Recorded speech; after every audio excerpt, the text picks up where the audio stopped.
Hello বন্ধুরা, তো দেখো আমি একটু এখানে এই আমাদের এই পাশেই এখানে এই জঙ্গলটায় নিচে নিচে এই খাকরোলগুলো পাওয়া যায়। তাই খাকরোলগুলো আমি নিয়ে আসছি। এখানে দিয়ে খাকরোলগুলো দিয়ে না তোমার দিদিভাইকে এখন রান্না করতে বলবো চিংড়ি মাছ দিয়ে। তাই তোমাদের দিদিভাইয়ের এক্সপ্রেশনটা দেখবে তোমরা।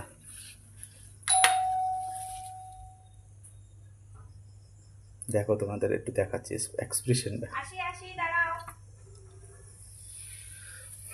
কি করছো? রান্না করবে, এত লেট করে আইছো কেন তুমি? এই দেখো, এই যে নিয়ে আসছি এ কি সবজি। এ? এগুলো খাকরোল বলে। এই খাকরোলগুলো যে চিংড়ি মাছ আছে, হ্যাঁ। সেই চিংড়ি মাছ দিয়ে কাঁকরোলগুলোকে রান্না করবা, ভাজা করবা।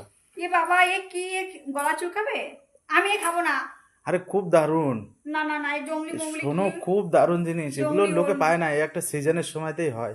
দেখো সাপের মতন দেখাচ্ছে। ওই তো আমি রান্না করতে পারি সাপের না, আমি মতো, পারবো না। সাপের মতো দেখে। তুমি খালি কাটবে আর চিংড়ি মাছ। আমি করবো না। ওরে বাবা রে, এ তো সব ফেলে দিল তোমাদের দিদি ভাই। আরে রাগ করো না, রাগ করো না। খুব দারুণ, আমি রান্না করে তাহলে তোমাকে দিচ্ছি, ঠিক আছে? ওকে, হ্যাঁ পাক্কা? তাহলে তুমি খাবে তো? হ্যাঁ। ঠিক আছে।